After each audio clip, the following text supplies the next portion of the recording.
friends, welcome back to Food Prep Guide. We are outside in the garden today at our garlic bed, as you can see, and I wanted to share a tip for you today on one of the most important things to do to get really big garlic heads. You can essentially double the size of your garlic with 2 tips, and one of them is time sensitive and it needs to happen right around now in April. So I want to bring it to you now before it's too late, and then as we are doing the thing that I'm going to be talking about, I want to share the number 2 tip, which actually starts when you plant. So it's a little bit too late for that, but you'll have that information for next year. Let's get started. If you would like help planning a productive garden, scroll down to the description box of this video and click this link for a free garden printable. We calculated quantities for a year's supply of the most common garden vegetables and organized them into a neat chart to help you plan. We'll send it straight to your inbox. If you're new here, we invite you to subscribe and hit that notification bell so you don't miss any of our upcoming tutorials on gardening and food preservation, food storage, and more. Okay, so one of the 2 components of really large garlic bulbs is fertilizing it with a heavy nitrogen source in the springtime, right around April.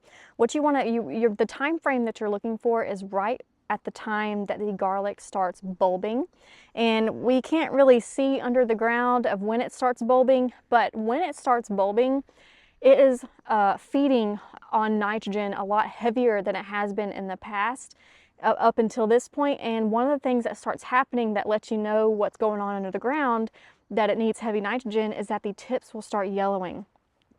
I don't know if I'm hoping that the camera that you can see, but there are yellow tips all along almost every head of garlic. Almost every garlic stalk has these has these yellow tips on them, and that is telling me that it is feeding heavily on nitrogen because it's bulbing and it's not getting enough. So now is the time for me to go ahead and feed it some nitrogen. Now this year, I will say, is a little bit different than years past. Nature is acting like we are further ahead in the growing season than what our calendar is saying.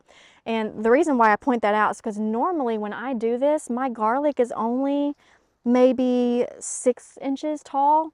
I've even had some years where it's only a few inches above the soil line, where it has woken up from its winter nap. But this year, as you can see, I mean, it almost looks like fully grown garlic. And I'm actually hoping I'm not too late because of how, the calendar says I'm not too late, but nature is telling me that I might be too late. But the yellow tips only started about a week ago. So I think we're right in that sweet spot time frame to get this done.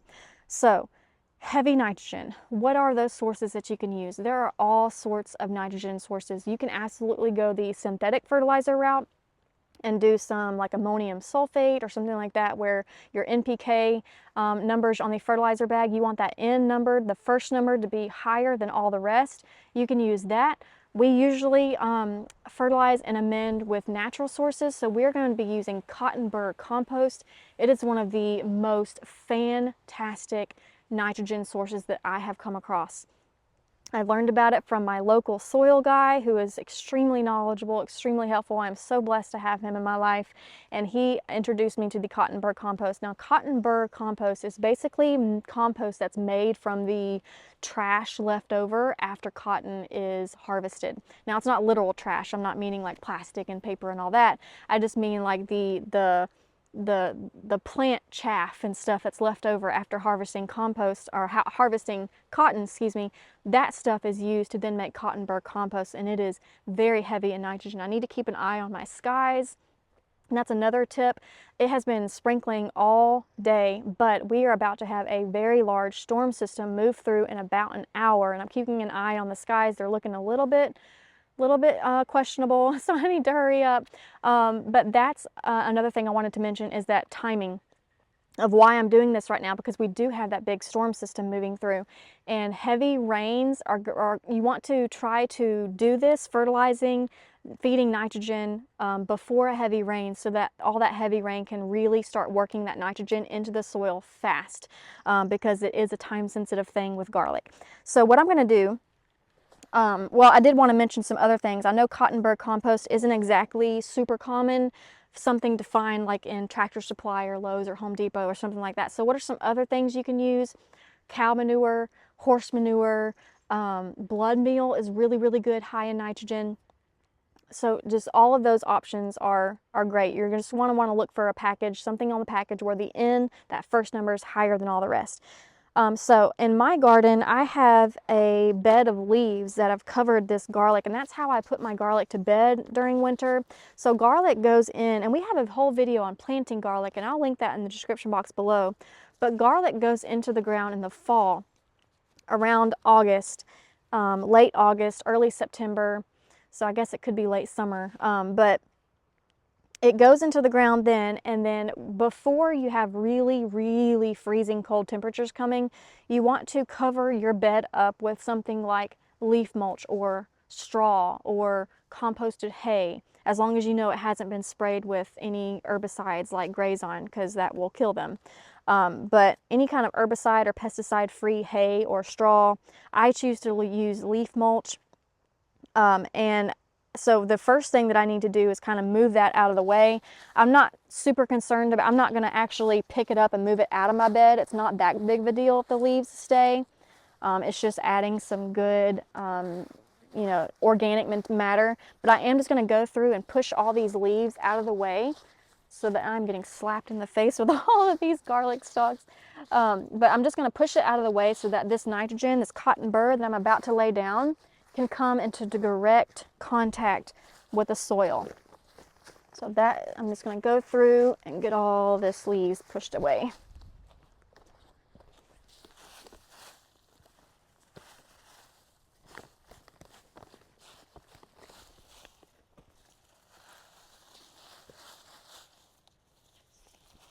I do want to say one thing, that usually in April, like during the time frame that you're doing this, it is snake season is starting. Snakes are starting to come out, and all of this organic matter is just a haven for snakes. So don't want to freak anybody out, but you do want to kind of move through here, make sure you're paying attention, and just kind of keep an eye on it and know in the back of your mind that, hey, there could be some snake action going on. So I'm just always kind of, I have that in the back of my mind whenever I'm working in my garlic beds, or really whenever I'm working in any bed that has a lot of organic matter sitting on the top, any kind of mulch beds.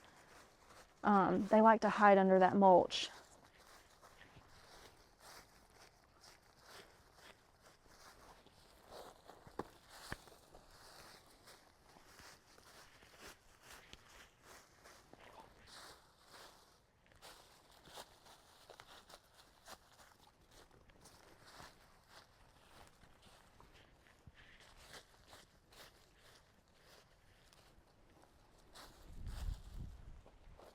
Okay, so now let's talk about how to apply whatever amendment that you're applying.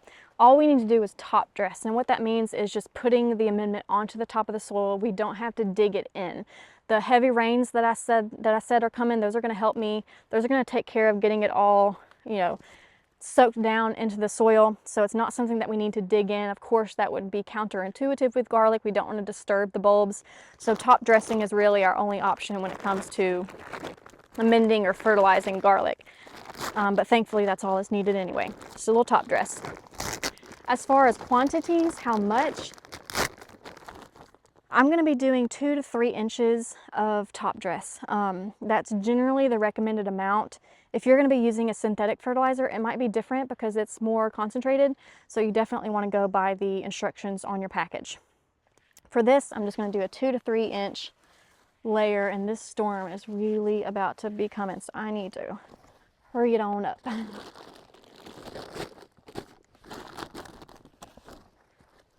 So I'm just going to put it around each of the plants, each of the garlic. I have more bags of this, so I'm not stuck with only what's in this bag. So I'm being very generous with what I have. I don't have to make it stretch like sometimes I have to do.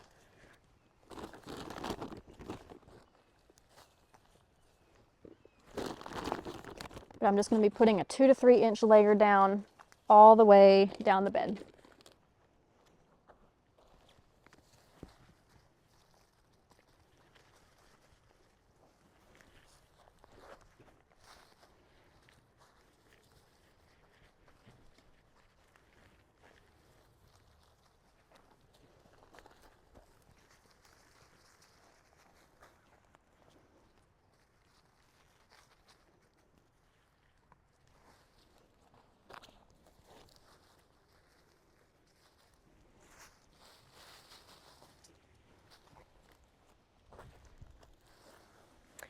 Okay, I have the cotton burr compost down, so now I'm just taking that leaf mulch, and I'm just very gently trying to scatter it around the soil. I try to always garden with the concept of keep the soil covered at all times.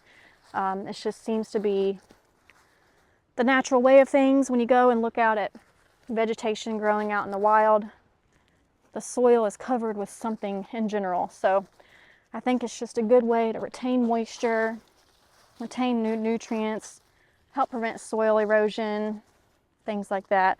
So I'm just taking that leaf mulch and kind of scattering it back around the garlic. I did get some of this cotton burr on the leaves, the stalks of the garlic, so they're looking nice and dirty, but that's okay. That's another reason why it's great to wait to do this when you have a heavy rain coming, because it will clean your garlic up for you. Get all that washed off of the leaves and down back into the soil.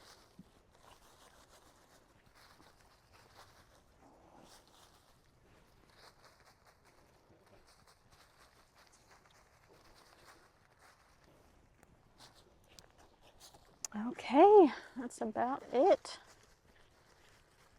So I am not gonna have to do anything else to this garlic. I'm gonna keep an eye on water levels, but I have watered this garlic once since I put it in the ground in August. It's April, to give you an idea of how low maintenance garlic can be, especially if you are practicing a water,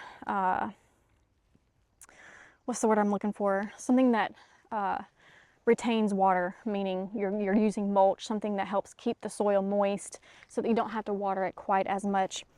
But then the only thing that I'm going to be watching for now at this point, so each head of garlic is going to put up this little center green thing, and it's called a scape, and it kind of looks like it's going to produce a little bulb at the very top that almost looks like a bulbing onion when they go to seed. If you've ever seen an onion, any of your onion, your bunching onions or your chives, anything when they go to seed, they produce this little seed pod at the very top, and that's what these garlic scapes kind of look like. But each plant will shoot one up in the very center, and it's easy to miss because it's all green. It kind of all looks the same. So over the next 2 to 3 months, I'm just going to be coming over here and looking very closely for those scapes to happen. Number one, they're delicious. You can cut them off without damaging the garlic. In fact, a lot of people, this is debated, but a lot of people think that when you snip off the garlic scape, it allows that energy, the plant, to put more energy down into the garlic bulb, which is where we're really wanting the energy to go. But garlic scapes are delicious. They have a very concentrated garlic flavor. You can do a lot with them.